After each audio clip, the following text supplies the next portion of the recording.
trophée Pirelli 600 si le champion 2009 Nance Chevaux est connu depuis la Manche du Mans. L'heure est à présent au bilan et pour sa 3e année d'existence, cette discipline vouée à la détection de jeunes talents ravit toujours plus les observateurs.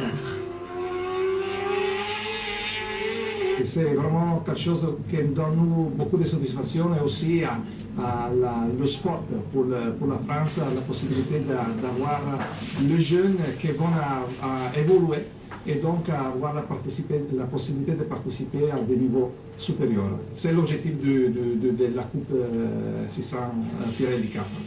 Épreuve de la compétitivité de la catégorie, les bons résultats des pilotes français engagés lors de la manche hexagonale du Superstock 600 organisée début octobre à Magny-Cours. Et parmi eux d'ailleurs, certains n'ont pas manqué de se faire remarquer.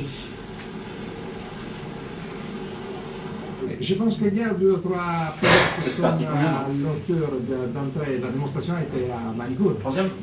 Et bien sûr, il y aura aussi la nécessité d'avoir du soutien de la part de l'équipe. Mais à mon avis, à niveau français, le marché français a commencé à réinvestir à travers aussi la fédération dans ce segment-là.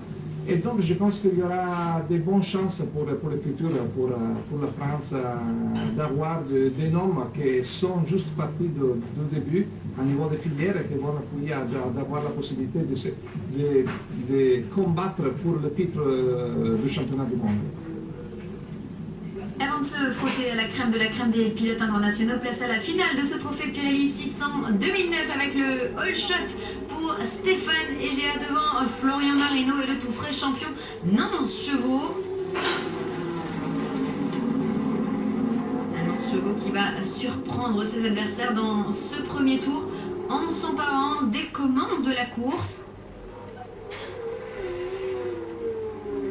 Mais coup de théâtre pour ce dernier, quelques mètres plus tard, alors que Florian Marino essaye de s'infiltrer en tête, il va percuter la roue avant de Chevaux qui chute lourdement dans la ligne droite des stands en pleine réaccélération. C'était toi qui arrivais juste derrière? Ouais. Florian Marino récupère ainsi les rênes de la course devant Stéphane Egea et Nelson Major. Mais le nouveau leader n'est pas tranquille pour autant et ses 2 poursuivants ne relâchent pas la pression. Une pression à laquelle le jeune pilote d'à peine 16 ans va finalement céder dans le 4e tour au bout de la ligne droite de l'aérodrome. Relégué alors au 2e rang, Marino va devoir ensuite s'effacer devant Nelson Major à peine 3 tours plus tard.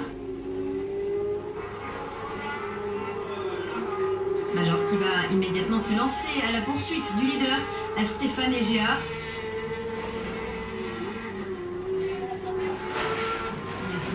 Le pilote de la 34 va craquer, il chute dans le 9e tour et cède les rênes de la course à Nelson Major. Mais derrière, le nouveau leader Florian Marino n'a pas dit son dernier mot et se lance aux trousses de son rival. Le pilote de la Honda numéro 21 va tenter de venir lui contester sa domination, mais malgré ses attaques répétées, Major tiendra bon jusqu'au drapeau à damier.